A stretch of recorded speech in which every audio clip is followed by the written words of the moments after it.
to the truth and giving us free speech and fighting for our free speech. So on behalf of Great Britain and the British public, we're incredibly grateful, Elon.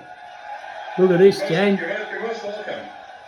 Send you a little video. And you may notice this t-shirt that I'm wearing. It's great British author, George Orwell. What would Orwell think? I think that's generally a good way to look at these things. He would want freedom of speech. He would want the people to know what's real. He wants the people to fight against government oppression and fight for the truth and fight for the future of Britain.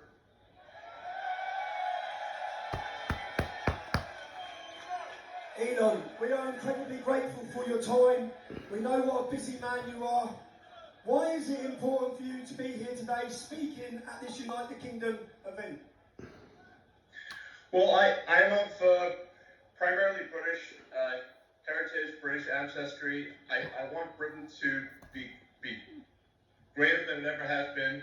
I want Britain to remain Britain. I think that there's something beautiful about being British. And what I see happening is a destruction of Britain. Initially a slow erosion, but a rapidly increasing erosion of Britain, with massive uncontrolled migration, a failure by the government to protect innocent people, including children, who are getting gang raped, is unreal. It's so wrong. The government has failed in its duty to protect its citizens, which is a fundamental duty of government. This has got to stop. There needs to be massive government reform in Britain. And the people need to be in charge, not some bureaucracy that doesn't care. Elon, I believe that's what we started today. Power by the people, sending a message worldwide. Elon, you spend an incredible lot of money on X. Why is free speech so important to you? Well, I believe you can't get to the truth of things without freedom of speech, without active debate. And there's so many on the left that want to just crush debate and put people in prison just for talking, as you were, just for speaking their mind. The essence of democracy is it should be a government for the people, by the people.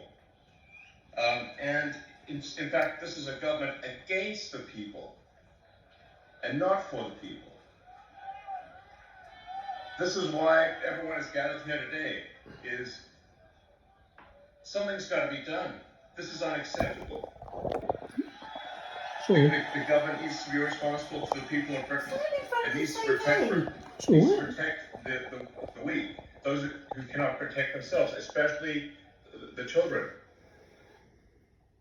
Sorry, advert. Yeah, take it off. No, she No. won't. It's coming. YouTube. And then you see how much violence there's on the left, with our friend Charlie Cook getting murdered in cold blood this week, and people on the left celebrating it openly. It's disgusting.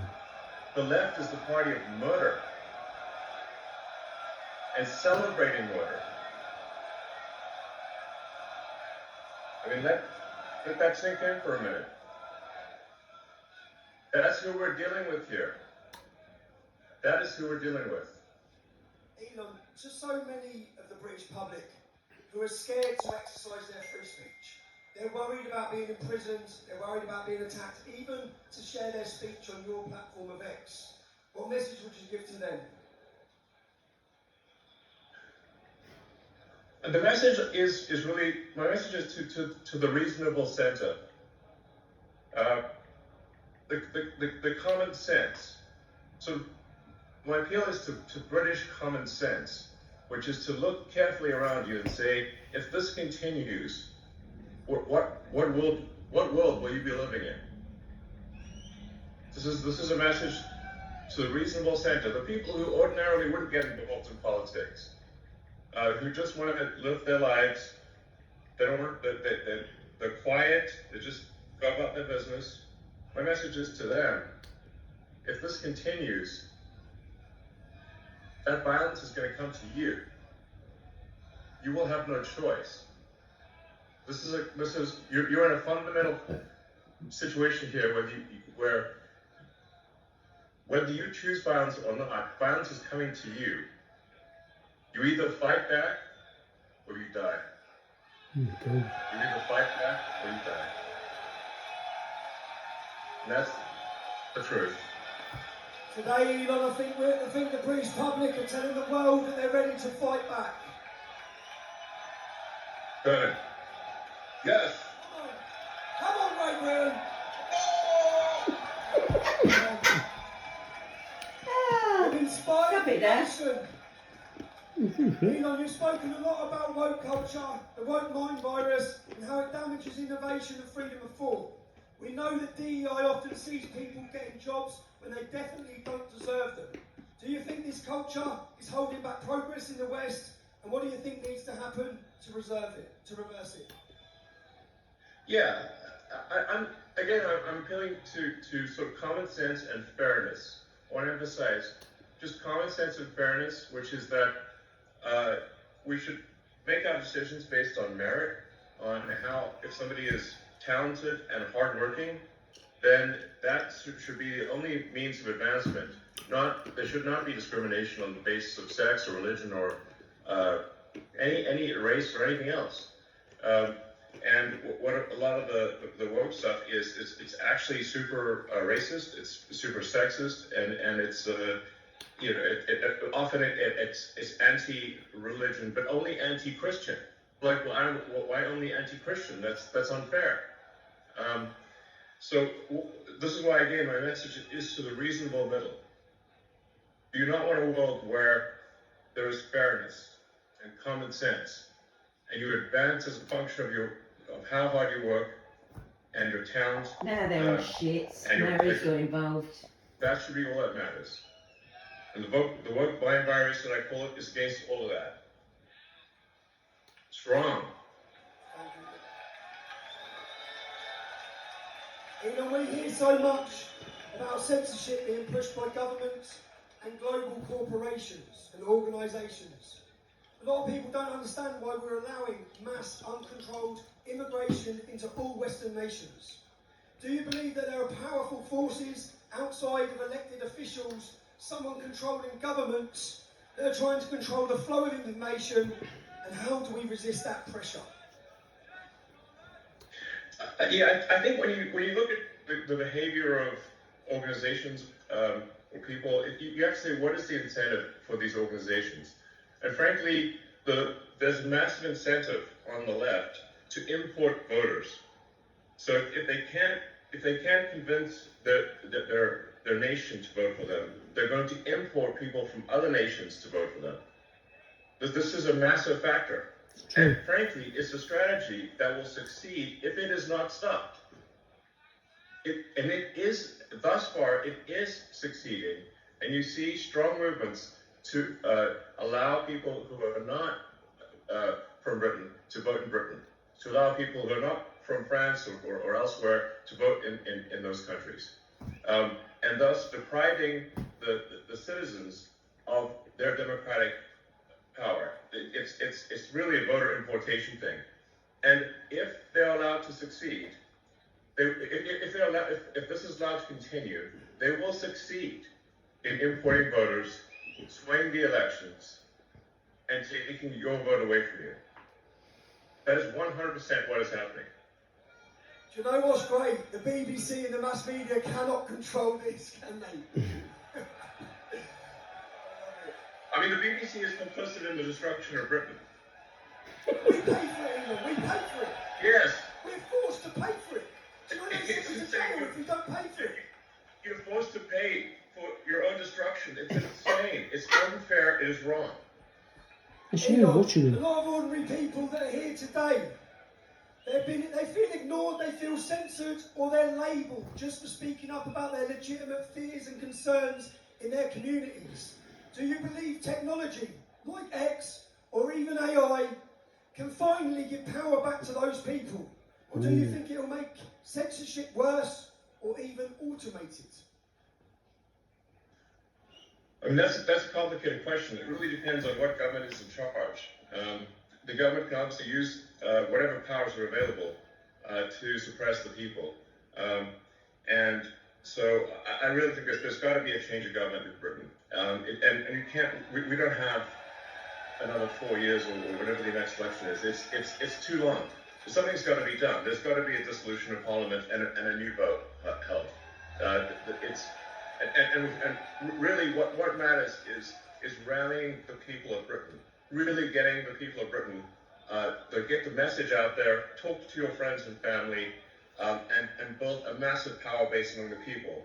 And like I said, you really got to appeal to the sort of average, the normal people that just want to go about their business. That they're sort of in a village somewhere, they're working, they just want to mind their own business. But you've got to point out to them that if we don't take action, they won't be able to mind their own business because other people are going to come and maraud them. There's genuine risk of rape and murder, and the destruction of the country, and dissolution of the entire way of life. And so, yes, in the normal course That's why everyone's leaving. of business, if things were, if you weren't under massive attack, then people should go about their business and just live their lives. But unfortunately, if the fight comes to you, you don't have a choice. You have to fight. So you have to rally all of the people of Britain to fight for the future. Let me ask And if people this of doesn't Britain, happen, there won't be a future. are you ready to fight for your future, Britain? Fight for your future. Do it. Will we be gagged any longer, Britain? He's a nutter, he is. But you know what I mean, Tommy. You know what I mean. There's. I mean, I talk to my friends in Britain, and they're like, yes, they live in a village here or there, or a town or city here or there, and they're like, well, it doesn't seem like it's really that much of a problem. I'm like, well, if you want to know what's going to happen to your town or village, just visit London, and you'll see that It's coming to you. It's, full with crime. It often doesn't feel like Britain at all, and it's only a matter of time before that is what happens to your town or village. That will spread town and village in the country, and no one will have any peace. We're running out of time, people. We're running out of time. Elon, you Yes. built rockets, you built cars, you built satellites, you built AI. Things most of us couldn't dream of. It's fair to say you're a visionary. When you look at leaders in Europe and the UK today, do you think they share the same talent for future vision, or do you feel like they'll be left behind and out of touch? Well, I think we've got to have a freer country, a freer. Europe in general has to be freer. It's stifled by bureaucracy.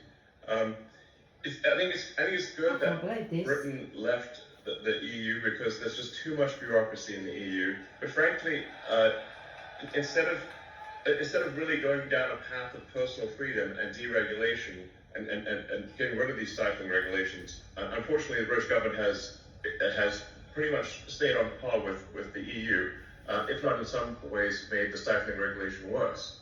If you have excess government regulation and oppression, you stifle the freedom of people to try new and great ideas. And Britain used to be a country that did amazing things, some of the boldest things on the entire planet. And that is possible in the future. But it can't be done if you've got this massive oppressive bureaucracy and a government that doesn't care about its people. And that has to change. There has to be profound change. And there's not much time left. Elon, you've said before that civilization is fragile. We agree. Yes. It's precious. When you look at the West right now, every country in the West, with its wars, its divisions, its censorship, and its declining trust in institutions, none of us trust them at all. None of the public trusts them. For good reason. Are you optimistic or pessimistic about where we are heading? I think if the people of Britain take charge and actually ensure that there's a government that represents their interests and not a government that represents foreign interests, then I think Britain has a great future. And I think we can be optimistic. I think there's amazing things that are possible. If the technology that is coming is used in the right way, we can have an incredibly exciting future, one which is, sort of Star Trek made real. It's sort of like the exciting utopian sci-fi where we have spaceships and we've got robots and we've got incredible technologies that are really exciting. But we need to preserve civilization long enough for that to happen, and we need to go onward and upward, and we need to fight for such a future. Such a future is not inevitable. We have to fight for such a future. I think that many British people had lost hope, but after today's scene, have you got hope again, Britain? Britain is awake. Thanks to you, Elon. Thanks to your input. Can we just ask? Well, thanks to you, Tommy. Thank you, brother. Can we ask, what do you see as the future of the UK and Europe in your vision? Where are we heading? What's the future like for us? Fucking dark.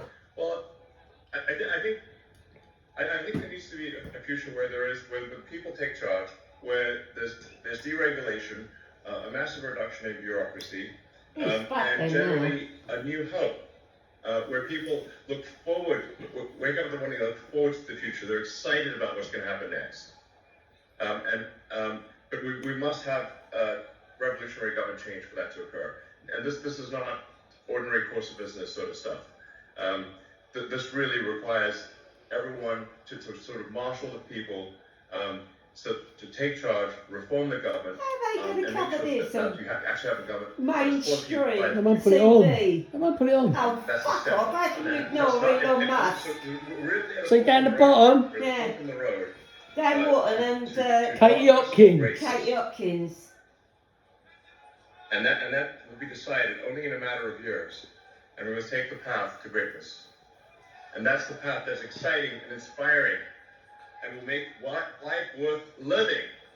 Yes, Elon. Elon, you've done more than anyone to shine a torch Right on the on. crimes committed against the generation of our daughters. On behalf of everyone, and on behalf of all of us in Great Britain. We love you, You son. know what? We wouldn't Thank even you, be Elon, the voice of right reason. now, but we're on the advance. Thanks to free speech being fought for us by Elon Musk. We're very grateful, sir. You're most welcome. Thank you. I bet you paid for all of that. Okay. All right. Mum,